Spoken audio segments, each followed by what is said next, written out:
اعوذ باللہ من الشیطان الرجیم بسم اللہ الرحمن الرحیم الحمدللہ رب العالمین الصلاۃ والسلام علی رسول الکریم وخاتم النبیین مولانا و مقتدانا بالقاسم محمد واہل بیت الطیبین الطاہرین المعصومین المظلومین لعنت اللہ علی اعدائہم اجمعین. اما بعد فقد قال اللہ تبارک و تعالی فی کتاب المبین وباصف القائلین وقول الحق. بسم اللہ الرحمن الرحیم. یا ایھا الرسول بلغ ما انزل الیک من ربک. حضرات سامعین اکرام و ناظرین، سلام علیکم. آپ سب کی خدمت میں عید غدیر کی مبارکباد پیش کرتے ہیں اور مولائے کائنات حضرت علی بن ابی طالب علیہ السلام کی ولایت اور کے اعلان کو آپ کی خدمت میں مبارک پیش کرتے ہیں. یہ واقعہ آپ جیسا کہ جانتے ہیں کہ تاریخ اسلام کا بہت ہی اہم واقعہ ہے کہ پیغمبر اکرم صلی اللہ علیہ وآلہ وسلم آخری حج کے لیے تشریف لے گئے تھے. آپ جب واپس ہو رہے تھے تو جوفہ کے قریب جب غدیر خم کے میدان میں پہنچے. جوفہ میقات میں سے ایک میقات کا نام ہے کہ جہاں پر حاجی جب حج کرنے کے لیے مکے جاتے ہیں تو انہی میں سے کسی ایک جگہ احرام باندھ کے مکے وارد ہوتے ہیں. تو جوفہ بھی وہی ایک میقات کا نام ہے. جب میقات کے قریب آپ غدیر خم کے میدان میں پہنچے تو یہ آیت کریمہ نازل ہوئی. اے رسول، جو کچھ آپ پر نازل کیا گیا ہے اسے پہنچا دیجئے.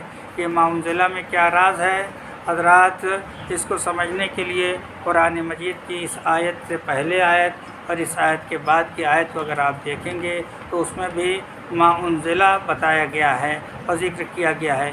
اس کا بہت ہی اہم راز ہے کہ اہل کتاب کو بھی خطاب کر کے کہا گیا ہے کہ اگر یہ قرآن مجید، اگر یہ توریت کو، انجیل کو اور جو کچھ ان کی طرف نازل کیا گیا ان کے پروردگار کی جانب سے، اگر اسے برپا رکھ کرتے، قائم رکھتے تو یہ آسمان و زمین سے رزق کھاتے. یعنی گویا یہ کہا جائے کہ یہ سراپا غرق رہتے مادی نعمتوں میں.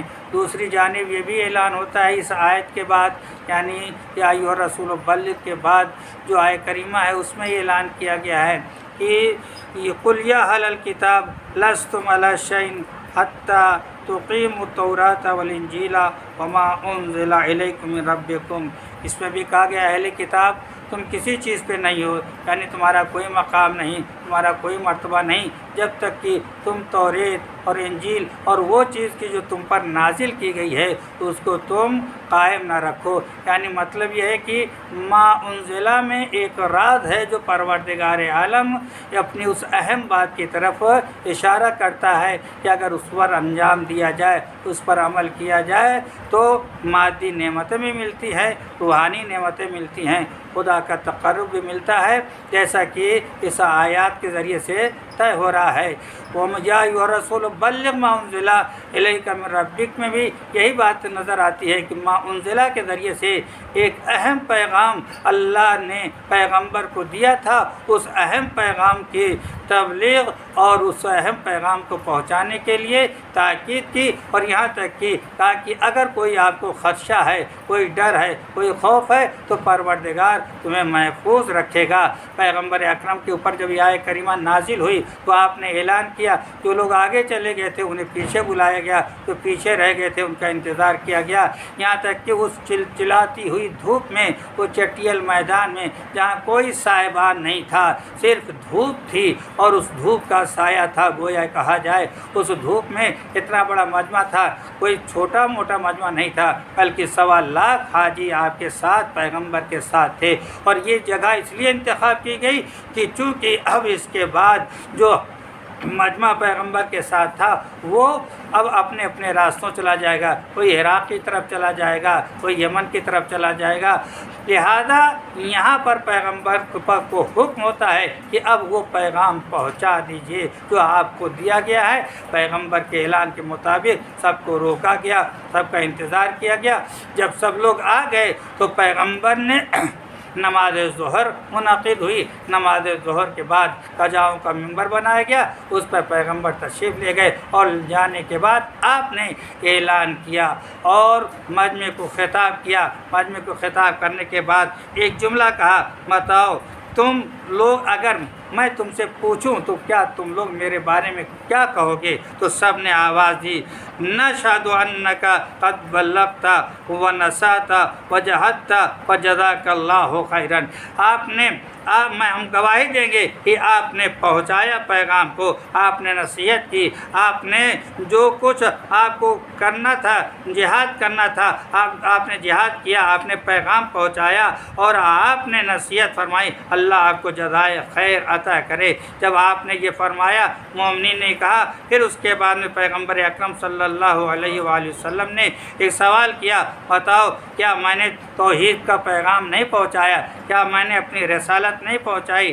کیا قیامت کے دن لوگ مردوں کو کیا قیامت کا دن نہیں ہے؟ کیا مردے قیامت میں زندہ نہیں کیے جائیں گے؟ سب نے کہا کیوں نہیں یا رسول اللہ؟ تو آپ نے فرمایا، ایھا الناس من اولی الناس بالمؤمنین من انفسہم، اے لوگوں بتاؤ کون وہ شخص ہے جو مومنین کے بنسبت مومنین کے سب سے افضل اور بہتر ہے؟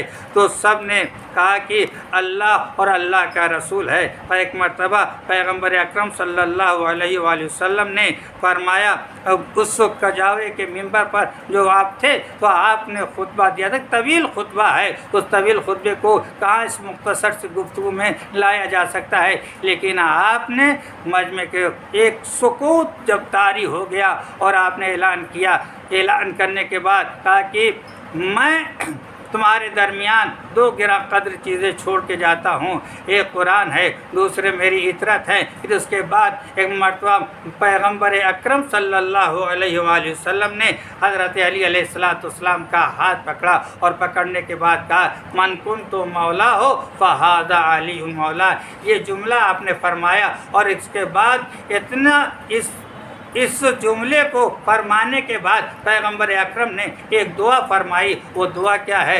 اللہم والی من والا وعاد من عادا وحب من احبہ واغض من ابغضہ وانصر من نصرہ واخذل من خذلہ وادر الحق حیث دارا۔ یہ آپ نے دعا فرمائی ہے۔ دعا میں کیا کہا گیا ہے؟ تاکہ جو علی کی نصرت کرے گا، پروردگار تو علی کی نصرت کرے، جو علی کو محبت کرے علی سے تو اس کے ساتھ محبت قرار دے اور حق کو ویسے قرار دے جیسے حق جدھر جائے۔ تو ایک مرتبہ جیسے علی آدر الحق کا حیث دارا، جدھر علی جا رہے ہوں ادھر حق کو موڑتا جائے۔ یہ پیغمبر اکرم کی دعا تھی۔ صرف یہی دعائی پہ اکتفا نہیں کیا بلکہ ایک پیغام دیا ہے حاضرین کے درمیان میں۔ کیا پیغام دیا ہے؟ آپ نے فرمایا، بل یبلغ الشاہد الغائب، جو موجود ہیں وہ غائب کو یعنی جو موجود نہیں ہیں ان تک یہ پیغام پہنچا دیں۔ کون سا پیغام پہنچا دیں؟ کہ آج کے دن پیغمبر نے علی کی ولایت کا اعلان کیا ہے، اور جیسے ہی علی کی ولایت کا اعلان ہوتا ہے ادھر سے آیہ کریمہ نازل ہوتی ہے، آیہ تکمیل جس میں اعلان ہوتا ہے، ہم نے دین کو کامل کر دیا ہے، ہم نے تم پر نعمتیں تمام کر دی ہیں اور تمہارے دین سے اللہ راضی ہو گیا ہے۔ پیغمبر مسرور ہوتے ہیں، پیغمبر خوش ہوتے ہیں اور یہ فرماتے ہیں کیا کہ اللہ اکبر اللہ اکبر علی اکمال الدین اتمام النعمہ ورضا الرب برسالتی والولایت لعلی من بعدی۔ اللہ اکبر اللہ اکبر۔ اس بات کے اوپر اللہ تکبیر کہہ رہے ہیں پیغمبر اکرم، اس بات پر کہ دین آج تکمیل ہو گیا ہے، نعمتیں مکمل ہو گئی ہیں، پروردگار میری رسالت پہ راضی ہو گیا ہے اور اللہ جو ہے علی کی ولایت پہ راضی ہے۔ میرے بعد آئیے ہم یہیں پہ دعا کرتے ہیں اور پیغمبر کے اس پیغام کی روشنی میں جو موجود ہیں وہ غائب کو یہ خبر دیں، ولایت علی کی کا پیغام سنائیں انہیں، اور ہر باپ اپنے بیٹے کو یہ خبر دے اور بتاتا رہے اس واقعے کو اور اس ولایت کو، تاکہ قیامت تک یہ سلسلہ جاری رہے اور وہ پیغام کبھی چھپنے نہ پائے جس کو پیغمبر نے ولایت علی کا جو پیغام ایک چٹیل میدان میں کھلے آسمان میں پیش کیا تھا۔ وصلی اللہ علی محمد وآلہ الطاہرین۔